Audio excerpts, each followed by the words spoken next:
अस्सलाम वालेकुम viewers, rich Pakistan का नया एपिसोड लिए मैं हूं आपका मेजबान अब्दुर्रहमान। आज हम डिस्कस करेंगे दो इंटरेस्टिंग न्यूज़। आज की पहली खबर, पाकिस्तान की तमाम अखबारात में रिपोर्ट हुई कि थर में सीपेक के तहत लगने वाले 2 कोल बेस्ड पावर प्लांट्स मुकम्मल करार दे दिए गए हैं।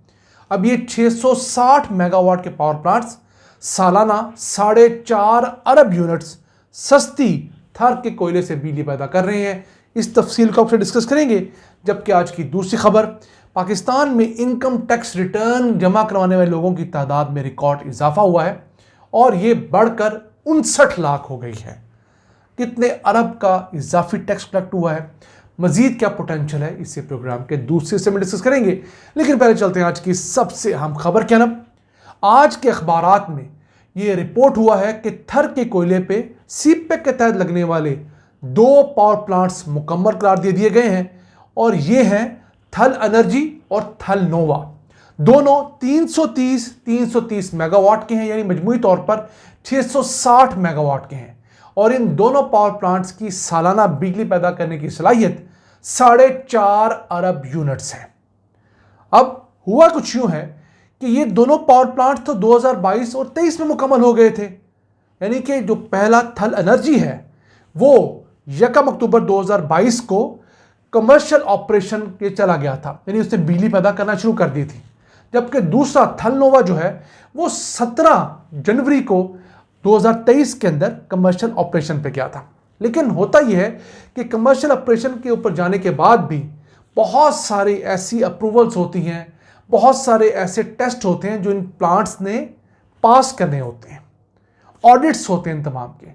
तो वो तमाम के तमाम अब जाकर मुकम्मल हुए हैं, जिसके बाद इनको ऑफिशियली कंप्लीट करार दिया गया है। तो कमर्शियल ऑपरेशन डेट और चीज होती है, यानी बुनियादी तौर पर प्लांट चल पड़ता है, लेकिन प्रोजेक्ट कंप्लीशन या जिससे फाइनेंशियल क्लोज कहा जाता है वो अब हुआ है।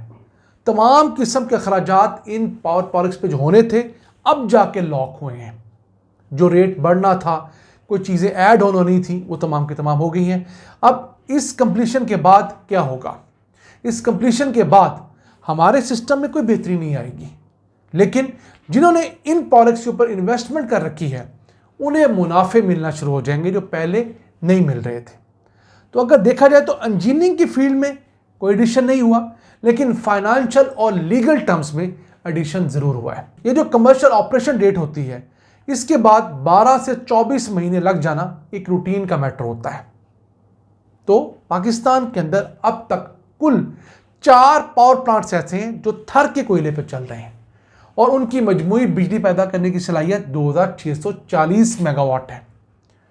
ये साल के 70% से ज़्यादा अरसे चलते रहते हैं, जबकि इनके मुकाबले में जो इंपोर्टेड कोयले पर चलने वाले 3 बड़े पावर प्लांट्स हैं जिनकी बिजली पैदा करने की सलाहियत 3960 मेगावाट है, वो पूरे साल में मुश्किल 13-14% चलते हैं। उनके कम चलने की वजह क्या है कि इंपोर्टेड कोयला होने की वजह से उनकी कॉस्ट ऑफ जनरेशन जो है वो ज़्यादा है, उनसे पैदा होने वाली बिजली महंगी पड़ती है। तो चूंकि वो बिजली महंगी पड़ती है, उन्हें चलाया कम चलता है।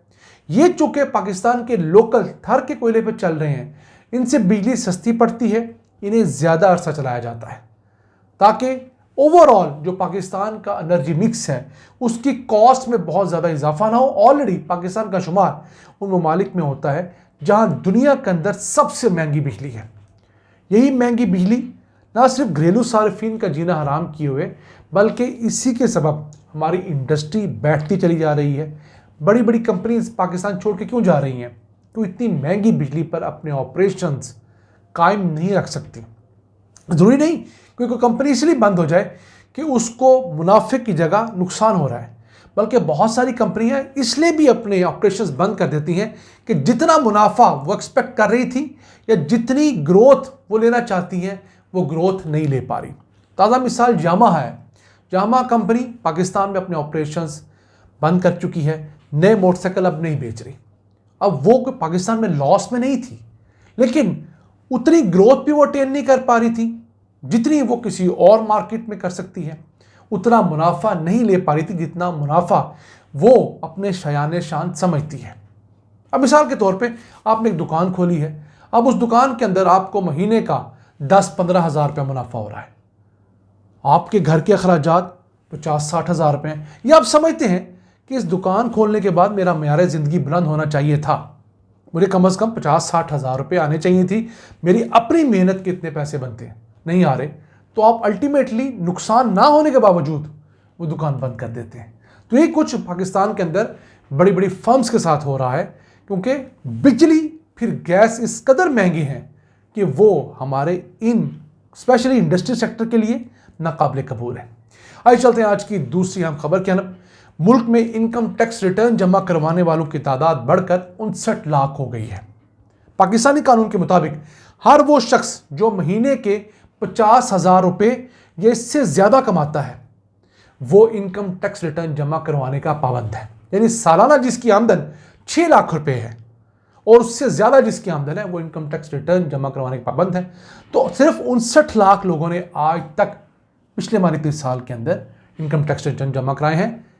पिछले माली साल में ये 50 लाख थे, अब 59 लाख हुए हैं। 17.5% का इजाफा है। 9 लाख लोगों ने इजाफी इनकम टैक्स रिटर्न जमा करवाई हैं। एक और इंटरेस्टिंग इजाफा भी हुआ है कि ऐसे लोग जो इनकम टैक्स रिटर्न जमा करवाने के साथ साथ कुछ टैक्स भी अदा करते हैं, उनकी तादाद भी बढ़ी है और वो है 36 लाख लोग जिन्होंने तकरीबन कोई 9 अरब रुपए इजाफी टैक्स दिया है। अब इनकम टैक्स रिटर्न 2 किस्म के लोग जमा करवाते हैं, मोटा मोटा समझ लीजिए पाकिस्तान में। एक तो वो है जो किसी ना किसी मद में टैक्स दे रहे होते हैं और साल के बाद अपनी इनकम का हिसाब, अखराजात का हिसाब और जो टैक्स जमा करवाया होता है वो हुकूमत को बताते हैं हमने इतना टैक्स मुख्तलिफ मदों में जमा करवाया। कुछ लोग ऐसे होते हैं कि जो अपनी इनकम और दीगर चीज़ें बताने के बाद टैक्स कोई नहीं जमा करवाते और हुकूमत को बताते हैं कि हमारे पास टैक्स के काबिल इनकम है ही नहीं।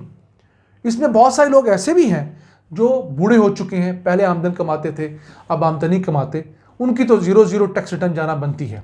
लेकिन ऐसे बहुत सारे लोग हैं जो चालाक हैं, पैसे बहुत कमाते हैं लेकिन अपने अखराजात और दीगर चीज़ें डाल डुल के अपने टैक्स को 0 तक या इंतहाई कम ले आते हैं। लाखों रुपए टैक्स बनता है उसे हज़ारों में ले आएंगे, कई हज़ार रुपये बनता है उसे सैकड़ों में ले आएंगे। तो इन जैसे लोगों की भी बास पुरस होनी चाहिए। मुल्क में आज भी 35 लाख लोग ऐसे हैं जो वीआईपी लाइफस्टाइल एंजॉय कर रहे हैं, अच्छी हाउसिंग सोसाइटीज़ में रहते हैं, बड़ी गाड़ियां रखी हुई हैं, बच्चे उनके महंगे स्कूलों में जाते हैं, अच्छे रेस्टोरेंट्स में खाना खाते हैं, मुल्क से बाहर भी ट्रैवल करते हैं, मुल्क के अंदर भी वो टूरिज़म के पर्पज़ के लिए जाते आते हैं, उनके घरों के बिजली के गैस के बिल अच्छे खासे आते हैं, लेकिन वो टैक्स ना होने के बराबर देते हैं। यही वजह है कि पाकिस्तान जैसा मुल्क जिसका प्राइम मिनिस्टर कहता है कि हम लोग ईमानदारी से टैक्स दें, तो 24,000 अरब रुपया सालाना टैक्स इस मुल्क के अमीर और मुतवसत तबके से जमा किया जा सकता है। लेकिन इस साल बमुश्किल हम पूरा जोर लगाने के बावजूद 12,000 अरब तक ही पहुंच पाएंगे। यानी अपने पोटेंशियल का सिर्फ 50% कलेक्ट करेंगे, तो बाकी हमारे जो 6-7 हज़ार रुपये के इजाफी अखराजात हैं इस टैक्स कलेक्शन के अलावा वो हम कहाँ से पूरे करेंगे? कर्ज़े लेकर। फिर उन कर्ज़ों को उतारने के लिए मज़ीद महंगा कर्ज़ा लेंगे और ये ऐसा विशेष सर्कल है जो ख़त्म नहीं हो रहा, जो एक ही सूरत में ख़त्म हो सकता है कि मुल्क के अंदर अमीरों से टैक्स लिया जाए, जागीरदारों से टैक्स लिया जाए, उन इंडस्ट्री से टैक्स लिया जाए जो टैक्स चोर करते हैं। तो यकीन कीजिए इस मुल्क को बेहतर किया जा सकता है। नाज़रीन, आज का एपिसोड अपने मेज़बान अब्दुल रहमान को इजाज़त दीजिए। अल्लाह ने के बाद।